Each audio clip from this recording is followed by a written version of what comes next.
Oke, assalamualaikum warahmatullahi wabarakatuh. Waalaikumsalam warahmatullahi wabarakatuh. Pada pertemuan kali ini kita akan membahas materi mengenai asam karboksilat ya. Nah, sebelum kita memahami mengenai tata nama asam karboksilat ya, terlebih dahulu akan saya review kembali perbedaan antara gugus karbonil, gugus hidroksil. Nah, sekarang yang akan kita bahas adalah gugus karboksil. Jadi ada karbonil, ada hidroksil, dan ada karboksil. Nah, apa itu gugus karboksil ya? Di beberapa buku disebutkan ya bahwa gugus karboksil itu berasal dari gabungan nama antara gugus karbonil dan hidroksil. Ya, sini bisa kita baca ya. Kombinasi gugus karbonil, karbonil gimana kemarin? C ya, kemudian rangkap 2 O. Nah, ini adalah gugus karbonil. Sementara gugus hidroksil bagaimana? O H ya. Nah, ketika gugus karbonil dan gugus hidroksil ya terikat pada karbon yang sama ya. Jadi berarti artinya gugus hidroksilnya terikat pada karbonnya gugus karbonil. Maka gugus itu disebut sebagai gugus karboksil. Jadi karbonil C rangkap 2O, hidroksil OH. Nah, kalau kita punya senyawa dengan gugus fungsi seperti ini, ada karbonil ya. Kemudian ada hidroksil, di mana gugus hidroksilnya ini terikat pada karbon dari gugus karbonil itu, maka gugus ini disebut dengan gugus karboksil.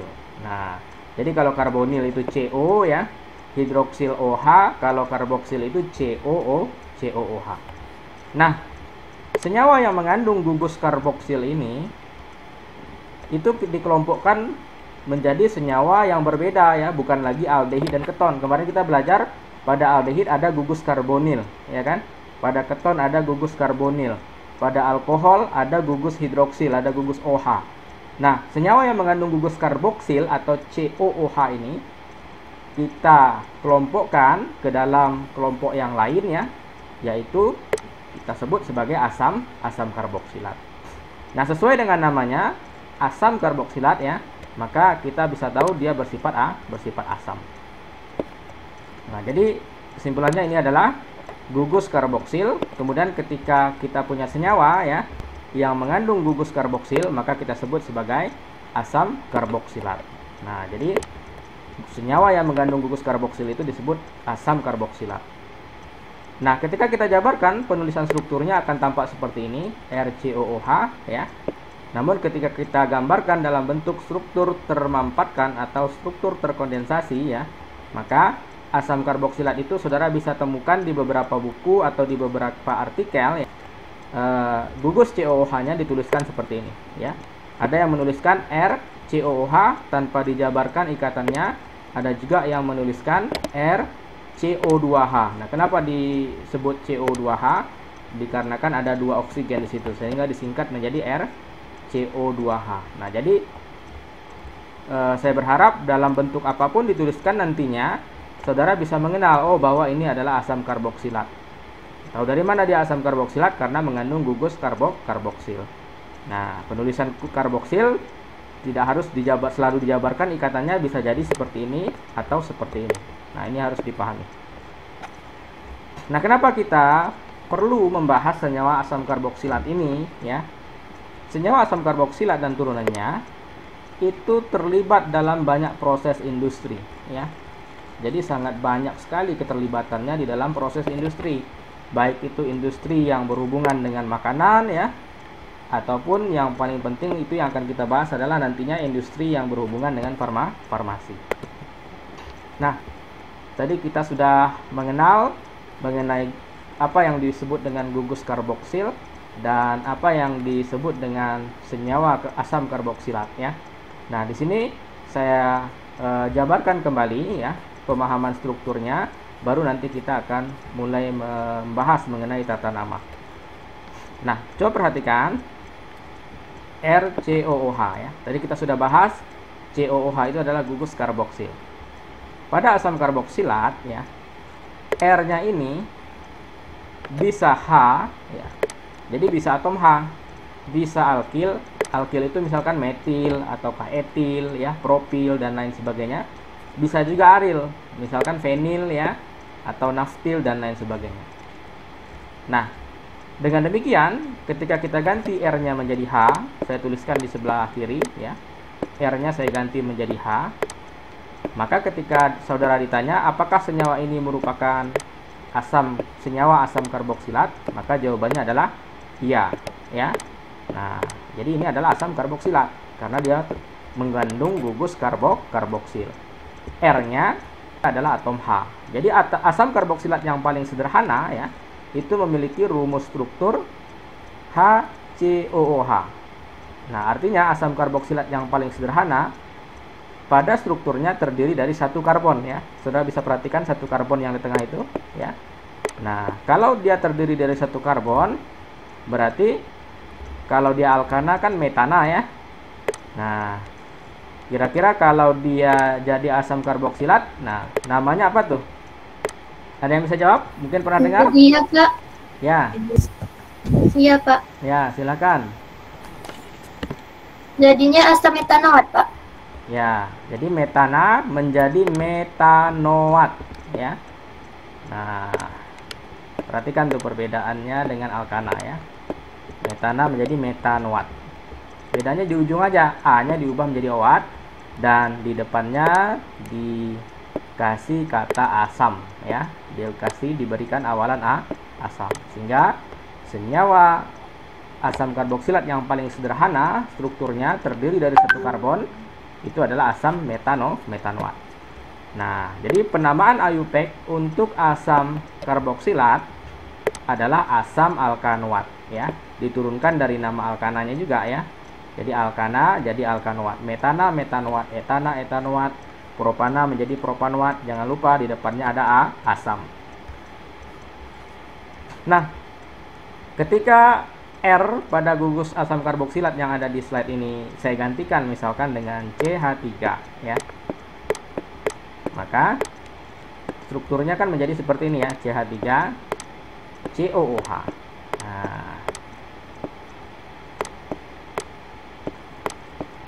Nah, sekarang ada dua karbon. Kalau dua karbon kan etana. Berarti namanya apa nih? Asam etanoat ya. Dan seterusnya ya. Nah, kemudian ketika kita gantikan R-nya dengan aril ya, misalkan kita gantikan dengan suatu fenil. Di sini saya kasih contoh COOH ya. Kemudian R-nya saya gantikan dengan fenil, dengan cincin benzena misalnya ya. Suatu aril atau cincin aromatik ya.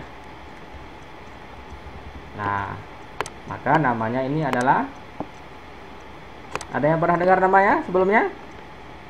Siapa yang mau jawab? Asam benzoat, Pak. Nah, siapa yang jawab nih? Asam benzoat.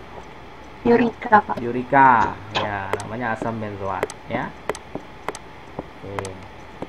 Jadi benzena berubah menjadi benzoat. Ditambahkan kata asam di depannya sehingga disebut asam benzoat. Kalau kemarin aldehid kan ada namanya benzaldehid. Kalau alkohol ada yang namanya benzil alkohol. Nah, jadi antara satu nama dengan nama lainnya kalau kita perhatikan itu ada polanya ya.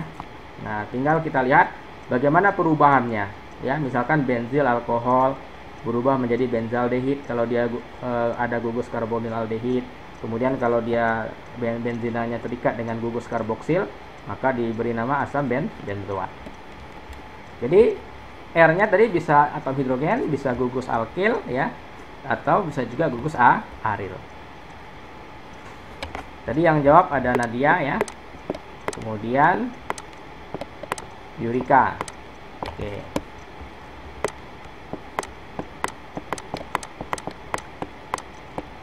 Oke, kita lihat selanjutnya. Nah, senyawa-senyawa obat itu sangat banyak sekali yang mengandung gugus karboksil. Kita lihat misalkan pada ibuprofen ya. Ibuprofen ini adalah suatu antiinflamasi dan juga analgetik ya. Nah, sudah bisa perhatikan di sini ada gugus karboksil ya. Nah, aspirin ya. Ini juga merupakan antiinflamasi dan juga dapat bertindak sebagai antiplatelet ya. Saudara akan pelajari nanti di mata kuliah yang lain ya. Karena saya tidak sedang membahas obatnya, namun saya sedang membahas struktur atau kehadiran gugus karboksil pada struktur senyawa obat ini. Nah, saudara bisa perhatikan nih, di sini ada gugus karboksil ya. Dan kalau kita lihat ini ada antibiotik ya, di bawah ini ada ciprofloxacin. Nah, ini juga mengandung gugus karboksil. Nah, saya mau bertanya, yang saya checklist ini gugus apa itu? Nisa, Pak. Nah, Nisa. Apa tuh Nisa? Iya, Pak. Keton, Pak. Ya, ini gugus keton ya. Nah, kita sudah pelajari kemarin ya. Oke. Nah, jadi kalau kita perhatikan ya, banyak sekali senyawa obat yang mengandung gugus karboksil ya. Nah, contoh lainnya nanti saya akan jadikan tugas ya.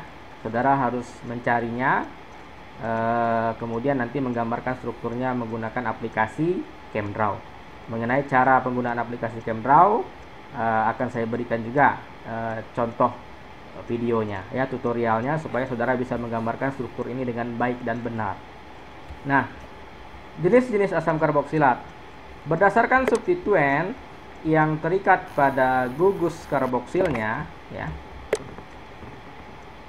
Jadi tadi kan kita bahas ya bahwa rumus umumnya adalah RCOOH ya. Nah, jadi R ini disebut dengan substituen di sini.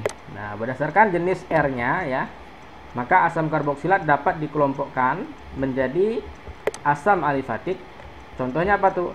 Contohnya adalah asam propionat. Nah, asam propionat ini bukan nama IUPAC ya. Nama IUPAC-nya adalah asam propanoat. Nah, kenapa disebut asam propanoat? Karena terdapat 3 karbon ya, rantai lurus pada strukturnya. Nah, ini disebut asam alifatik. Kemudian ada juga yang disebut dengan asam aromatik. Contohnya tadi asam benzoat ya. Nah, jadi kalau asam alifatik tadi contohnya adalah asam propanoat, asam asetat ya. Asam aromatik itu salah satu contohnya adalah asam benzoat karena dia mengandung cincin aromatik. Nah, kemudian ada juga yang disebut dengan asam lemak ya. Mungkin saudara pernah dengar ada yang disebut dengan fatty acid atau asam lemak ya. Contohnya adalah asam stearat ya. Nah, asam lemak ini adalah suatu asam karboksilat. Kalau kita lihat, saudara bisa perhatikan pada strukturnya ya, masih sama-sama mengandung gugus karboksil. Nah, jadi sebenarnya asam lemak ini secara struktur ya, gugus fungsi yang terdapat pada asam lemak itu adalah gugus karboksil, sama dengan senyawa-senyawa asam karboksilat. Perbedaannya apa antara asam lemak dengan asam karboksilat? Pada asam lemak ya, R-nya itu terdiri dari banyak karbon ya. Jadi karbonnya rantainya panjang ya. Jadi bisa juga kita sebut sebagai asam karboksilat rantai panjang. Jadi asam lemak itu bisa didefinisikan sebagai asam karboksilat rantai panjang. Nah, kita perhatikan nih, ada berapa banyak jumlah karbon yang terdapat pada gugus R dari asam stearat ini. Nah, CH3 berarti ada satu karbon di CH3 ya. Kemudian CH2 16 kali. Ya. Jadi berarti kan CH2-nya ada 16, artinya ada 16 karbon di sini. Nah, 1 ditambah 16 berarti ada 17 karbon pada rantai R-nya. Nah, makanya disebut sebagai asam karboksilat rantai panjang.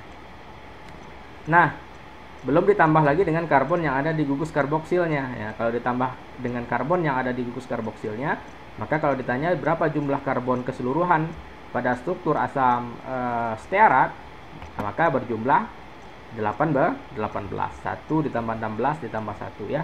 Jadi berjumlah 18 buah karbon. Nah, ini perbedaan antara asam alifatik, asam aromatik, dan ada yang disebut dengan asam lemak. Nah, asam lemak itu kalau kita lihat lagi dari strukturnya dibagi menjadi asam lemak jenuh dan ada yang disebut dengan asam lemak tak jenuh. Ya. Nah, contohnya adalah asam elaidat ya atau elaidic acid. Dalam bahasa Indonesia disebut asam elahidat. Nah, kenapa disebut dengan asam lemak tak jenuh ya? Sama dengan ketika saudara belajar hidrokarbon, ada hidrokarbon jenuh dan hidrokarbon tak jenuh. Nah, dalam kasus ini asam elahidat pada strukturnya terdapat ikatan rangkap CC. Jadi terdapat ikatan rangkap karbon-karbon di sini. Maka dia disebut sebagai asam lemak tak jenuh. Nah, begitu juga dengan asam oleat ya. Karena terdapat ikatan CC rangkap 2 di sini ya. Maka kita juga sebut dia sebagai asam lemak tak jenuh. Nah, sedangkan asam mirista dan kemudian ada asam steara tadi ya.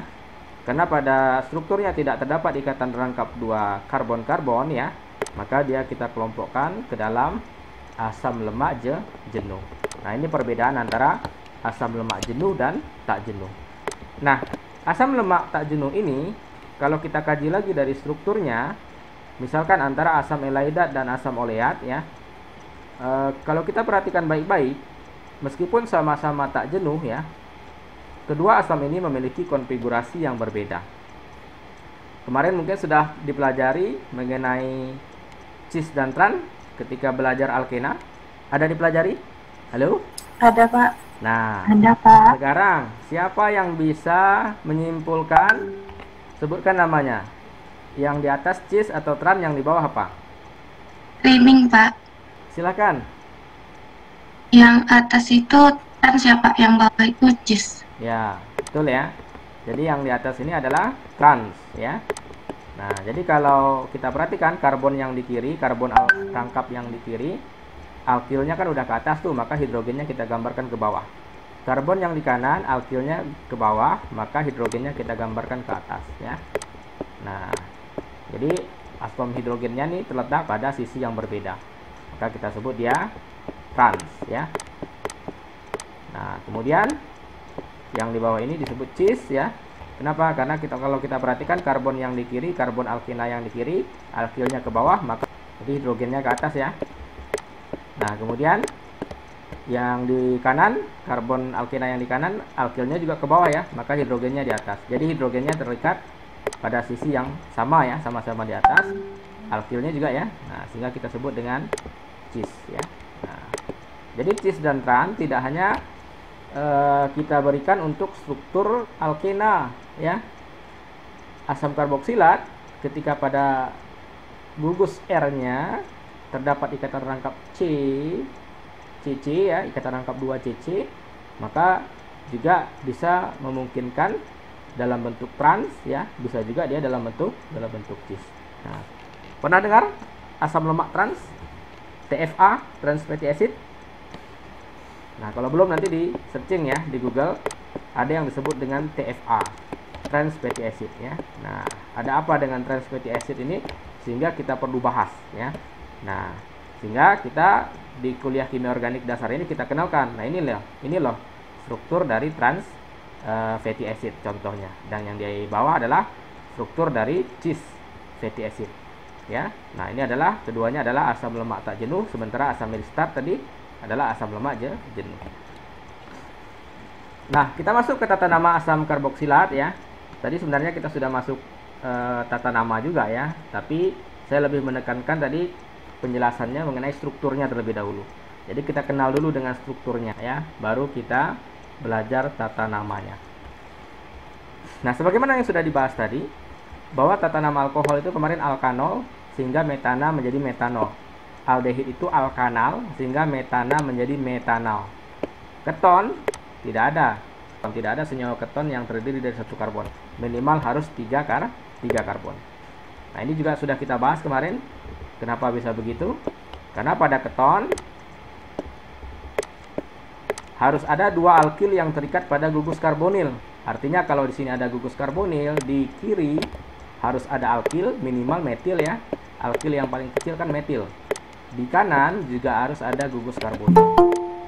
Nah, jadi harus RCO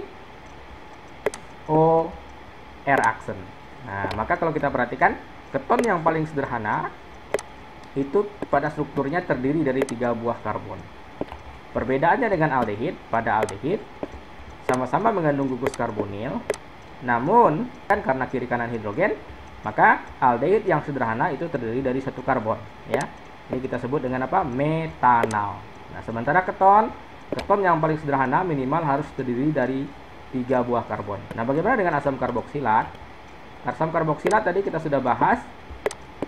Selain mengandung gugus karboksil, ya, dia juga memiliki R, ya. Nah, di mana R-nya tadi kita bahas, bisa jadi R-nya boleh saja R-nya adalah H.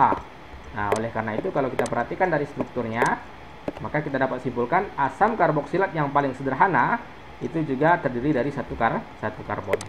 Nah, sehingga bisa kita lihat di sini namanya adalah asam metanoat. Nah, ini adalah perbedaan dalam hal struktur dan gugus fungsi sehingga mempengaruhi dari namanya, ya. Nanti silakan dibaca, ya.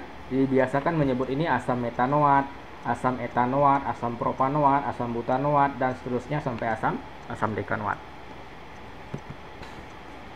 Nah, kita masuk ke tata nama IUPAC dari asam karboksilat yang agak rumit, ya. Kalau tadi kan tata nama untuk rantai lurus, ya.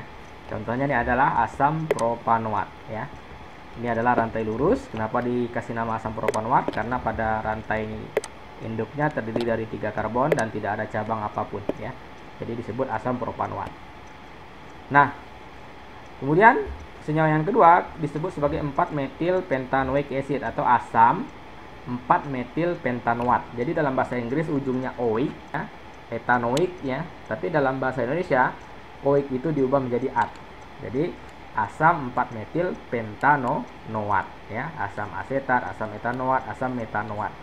Tinggal ubah saja oiknya menjadi oat. Nah, dalam bahasa Indonesia kita sebut sebagai oat. Nah, ini disebut asam pentanoat dikarenakan pada rantai induknya terdiri dari 5 karbon. Saudara bisa perhatikan itu 1, 2, 3, 4, 5 udah ada nomornya. Dan pada karbon nomor 4 terdapat gugus metil, ya. Nah, sehingga disebut sebagai asam 4-metil pentanoat. Jadi kalau dalam bahasa Indonesia asamnya tetap di depan, ya. Nah, asam baru kemudian 4 strip metil dan selanjutnya, ya. Ujungnya berarti alkanoat, ya. Nah, kalau dia 5 berarti pentanoat. Nah, kemudian untuk senyawa yang di kanan, ya. Kalau kita perhatikan pada strukturnya terdapat 2 buah gugus asam karboksilat, ya. Dan itu terdapat pada karbon nomor 1 dan karbon nomor 8. Nah, karena terdapat 2 gugus asam karboksilat, maka kita sebut dia sebagai dioat. Nah, kalau tadi oat, ini kita sebut dioat. Sama dengan alkohol, kalau dia ada 2 gugus alkohol, maka kita sebut diol, ya. Nah, keton berarti kan dion. Nah, kalau aldehid berarti dial, ya. Nah, bagaimana dalam bahasa Indonesia, ya? Maka kita tuliskan asamnya selalu di depan. Asam apa nih? Karena dia 8 berarti kan oktanoat. Karena ada 2 gugus karboksilat, maka jangan oktanoat, tapi oktanadioat. Nah, jadi kalau alkilnya kita anggap nggak ada, maka namanya adalah asam oktanadioat karena terdiri dari 2 gugus karboksilat. Karena ada alkil di karbon nomor 3 dan nomor 6. Dalam hal ini yang di karbon nomor 3 yang berwarna hijau itu adalah etil, sedangkan di karbon nomor 6 yang berwarna biru itu adalah metil. Maka kita susun berdasarkan urutan alfabetis, ya, sesuai urutan abjad. Nah, jadi asam mana duluan nih, etil atau metil? Etil. Jadi asam spasi 3 strip etil, 6 strip metil. Nah, ujungnya adalah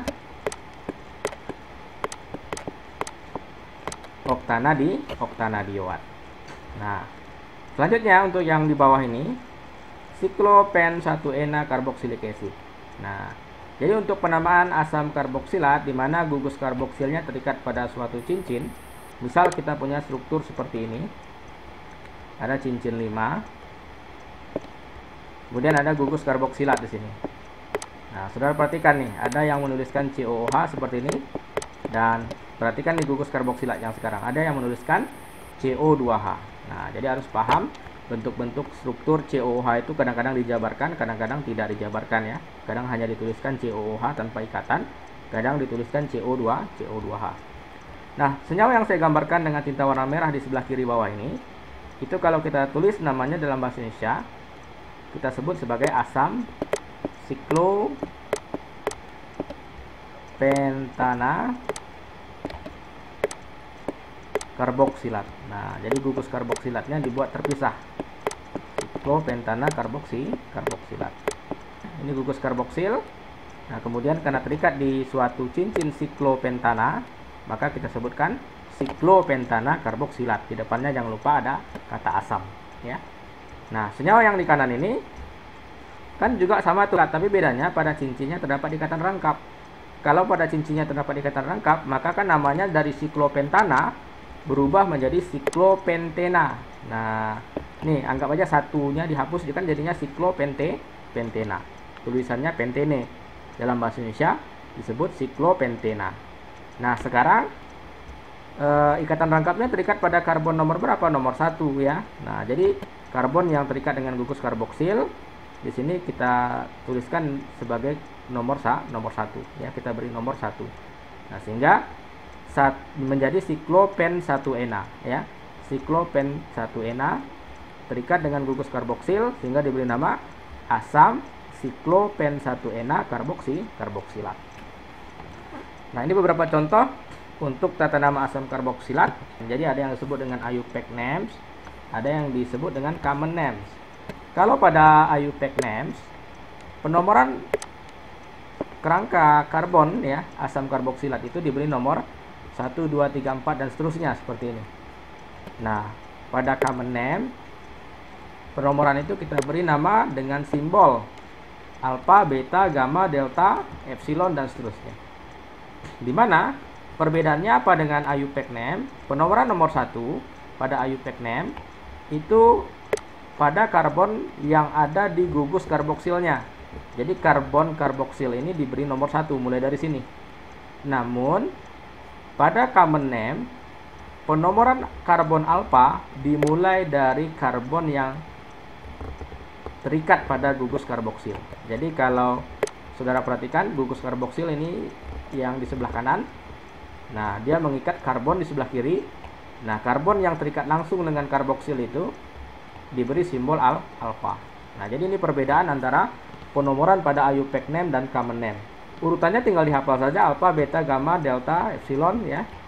Nah, kita kasih contoh IUPAC name dan common name dari struktur yang sama ya. Contoh pertama untuk asam metanoat ya. Nama IUPAC-nya adalah asam metanoat. Common name-nya adalah asam format. Kenapa Pak di sini tidak pakai alfa, beta, gamma? Nah, karena kan tidak ada karbon alfanya di situ ya. Nah, sehingga tidak perlu kita sebutkan alfa atau beta dan seterusnya ya. Hanya ada satu karbon di sini. Jadi asam format saja ya. Nah, asam asetat. Selanjutnya asam asetat. Nama IUPAC-nya adalah asam etanoat. Nah, kenapa disebut asam etanoat? Ada 2 karbon. Nah, nama lainnya adalah asam asetat. Di sini juga tidak perlu kita kasih alfa, beta, gamma karena meskipun dia punya karbon alfa di sini, ini kan karbon alfa. Karbon nomor 2 di sini adalah karbon alfa. Namun kan pada karbon alfanya tidak terikat dengan gugus lain ya, hanya hidrogen. Jadi tidak perlu kita sebutkan alfanya ya. Cukup kita sebutkan asam asetat. Namun ketika kasusnya seperti senyawa yang mempunyai gugus sikloheksil ini ya, maka ini kita perlu memberi penomoran alfa di sini. Jadi kalau dalam tata nama IUPAC namanya adalah asam sikloheksil propanoat. Kenapa disebut sikloheksil? Karena dia mengikat cabang alkil berupa sikloheksil. Kan kalau dia sebagai alkana namanya sikloheksana. Karena dia sebagai alkil namanya sikloheksil. Metana jadi metil, sikloheksana menjadi sikloheksil. Di karbon nomor berapa sikloheksilnya? Di karbon nomor 2 ya. Sehingga kita sebut sebagai 2 sikloheksil. Nah, kemudian rantai induknya ada berapa karbon tuh? Rantai lurusnya ada 3 karbon, maka propana. Jadi kalau asam karboksilat jadinya asam propanoat. Maka senyawa ini disebut asam 2-sikloheksil karena rantai lurusnya 3 karbon, propanoat. Asam 2-sikloheksil propanoat. Nah, common name-nya kita mulai penomoran alfanya dari nomor 2 ya, alfa. Nah, maka yang nomor 3 ini adalah beta. Nah, karena sikloheksilnya terikat pada karbon alfa, maka senyawa ini kita beri nama alfa sikloheksil ya. Nah, kemudian propanoat menjadi propionat. Nah, nanti kita akan lihat konversi antara IUPAC name menjadi common name. Jadi kalau metanoat menjadi format, etanoat menjadi asetat, kalau propanoat menjadi propionat. Nah, untuk yang bawah ini 1 2 3 4 maka butanoat, asam butanoat. Karena ada gugus amino NH2, amino namanya di nomor 4, maka namanya asam 4 amino butanoat. Atau nama lainnya adalah asam gamma amino butirat. Kenapa disebut gamma amino? Karena yang nomor 2 ini karbon alfa, nomor 3 ini karbon beta, nomor 4 ini karbon gamma. Karbon gamma, pada karbon gammanya terdapat gugus amino sehingga disebut dengan asam gamma amino butirat. Jadi kalau butanoat dikonversi menjadi butirat ya. Jadi asam gamma amino butirat. Nah, ini sama ya, ada 5 berarti pentanoat. Pentanoat dikonversi menjadi valerat ya. Nah, jadi ada alkil apa di nomor 3-nya? Ada penil. Nah, maka kita sebut asam 3-fenil pentanoat. Atau common name-nya adalah asam beta fenil valerat. Jadi valerat itu konversi dari pentanoat. Kemudian beta ini karena yang nomor 2-nya ini alfa, karbon nomor 3-nya adalah beta. Fenilnya terikat pada karbon beta sehingga disebut dengan beta fenil ya. Nah, nanti ini silahkan dibahas di rumah ya. Intinya sama aja nih, sudah kita bahas tadi. Karena ada 2 karboksilat makanya dioat, ada Br di nomor 3 makanya 3 bromo ya. Yang sebelah kanan juga nih, karena ada 2 karboksilat makanya dioat ya. Karena ada metil dan fenil di nomor 2 dan 3 maka disebut 2 metil 3 fenil ya.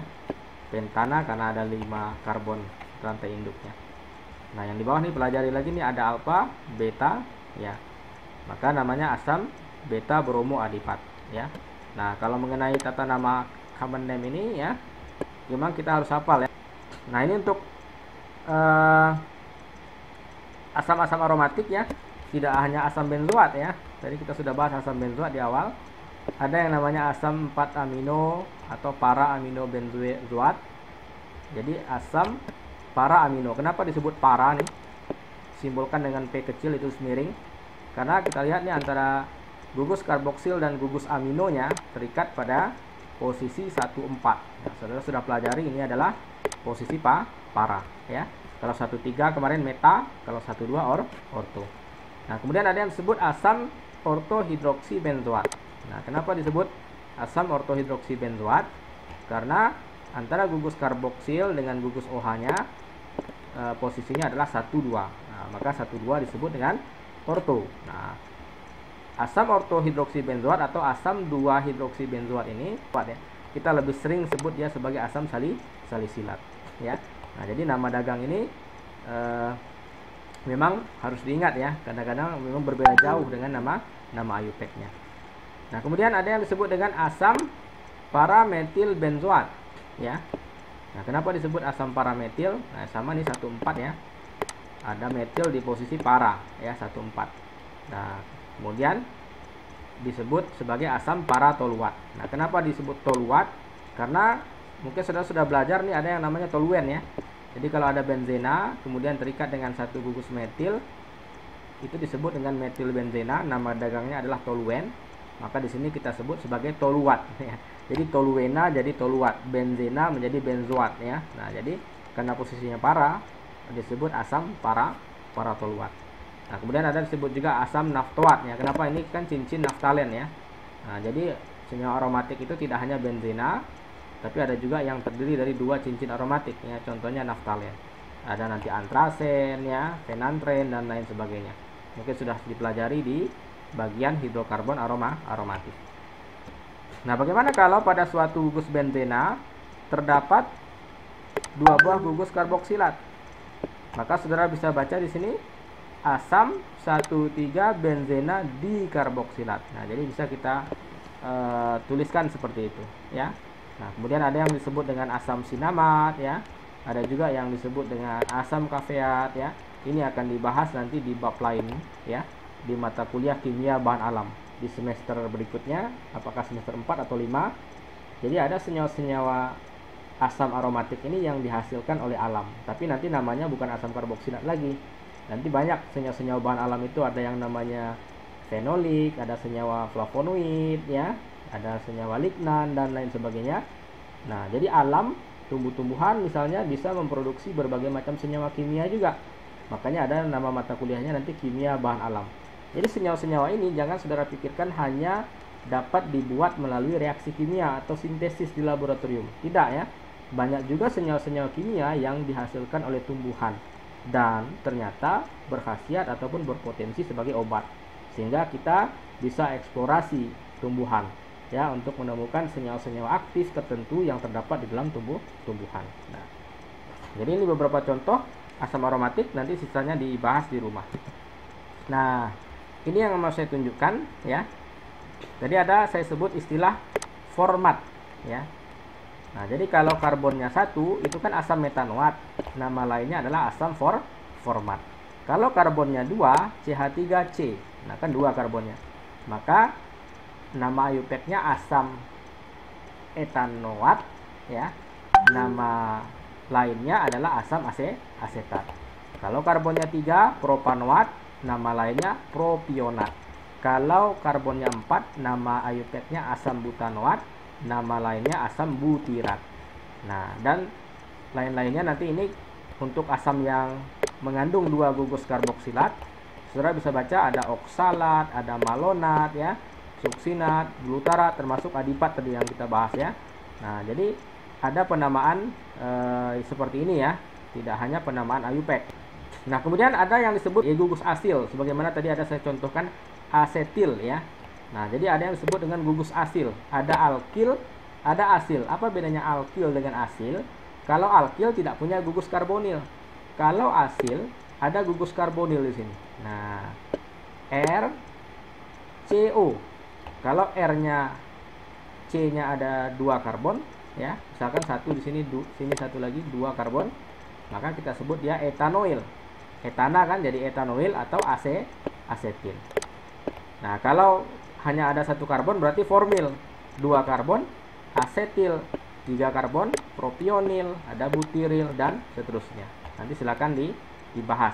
Apa perbedaan antara gugus asil dengan gugus alkanoat pada asam karboksilat. Jadi format menjadi formil, asetat menjadi asetil, propionat menjadi propionil dan seterusnya. Nah, tadi kita sudah membahas tata nama. Sebelum kita masuk kepada sifat fisika asam karboksilat, apakah ada pertanyaan? Siapa namanya? Sebutkan. Perkenalkan, nama saya Irma Fela Sumfida, NIM 2001-155. Izin bertanya, Pak. Pada tata nama IUPAC asam karboksilat yang 3 etil, 6 metil oktanadioik asid tuh, Pak, kan gugus karboksilnya ada di 1 sama 8 itu tak disebutkan gitu ya, Pak? 1,8 gitu, Pak. Posisi gugus karboksilatnya kenapa tidak disebutkan? Yang ini ya, contohnya ya. Yang satu lagi, Pak. Ini juga, Pak. Irma, iya, saya Pak. mau tanya, mungkin Kak gugus karboksil itu ada di tengah-tengah? Nah, itu pertanyaan saya. Mungkin nggak gugus karboksil kita taruh di nomor 2, nomor 3, mungkin nggak? Tidak, Pak. Nggak mungkin. Ya enggak? Iya, Pak. Iya. Nah, asam 3 bromo heksanadioat nih yang saya petain ini. Nah, kenapa disebut heksana dioat? Artinya ada 2 gugus karboksil pada suatu rantai induk yang terdiri dari 6 karbon heksana ya. Ada 2 karboksilnya. Tapi nggak perlu kita buat heksana misalkan 1,6 dioat. Nah, karena pasti dia di ujung. Jadi kalau ada heksana dioat, pasti gugus karboksilnya orang udah tahu tuh, pasti di nomor 1 dan di nomor 6. Kalau misalkan pentanadioat, berarti di nomor 1 dan di nomor 5. Karena gugus karboksil itu letaknya pasti di ujung. Tidak mungkin di tengah-tengah rantai induknya. Paham? Paham, Pak. Makasih, Pak. Oke. Ada lagi pertanyaan terkait tata nama? Izin bertanya, Pak. Ya, siapa nih? Nimas, Pak. Nah, apa tuh nih, Mas? Tadi kan ada contoh asam isovalerat. Tapi Ya. yang tadi Bapak tuh di di sini. Ya. Tadi sesudahnya, Pak. Ini. Itu namanya nggak ada valerat, Pak. Adanya oksalat. Iya, bukan. Yang di sini, Yang mana Pak. tuh? Itu adanya adanya oksalat bukan valerat. Itu sama aja, Pak. Oh. Jadi begini nih, Mas. Tadi kan saya cerita kalau asam ini saya tuliskan di sini lah. Valerat itu kalau dia terdiri dari 5 karbon. Nah, ini karboksil ya. Ada 5 karbon nih. Ini kan satu udah ada 1, 2, 3, 4, 5 ya. Ini adalah asam pentanoat ya. Nah, kalau dalam common name kita sebut dengan valerat ya. Nah, penamaan valerat itu nih Mas, kalau dia bukan dioat. Ini kan gugus karboksilnya cuma 1 nih. Ya. Nah, tapi kalau dia gugus karboksilnya sudah 2, misalkan 1 di sebelah kanan, 1 lagi di ujung sebelah kiri. Karbonnya sama-sama 5 nih. 1, 2, 3, 4, 5. Nah, ini udah beda lagi. Nggak bisa kita beri nama asam valerat ya. Nah, jadi nama common name-nya juga berbeda. Kalau dia mono karboksilat dengan dikarboksilat itu akan berbeda.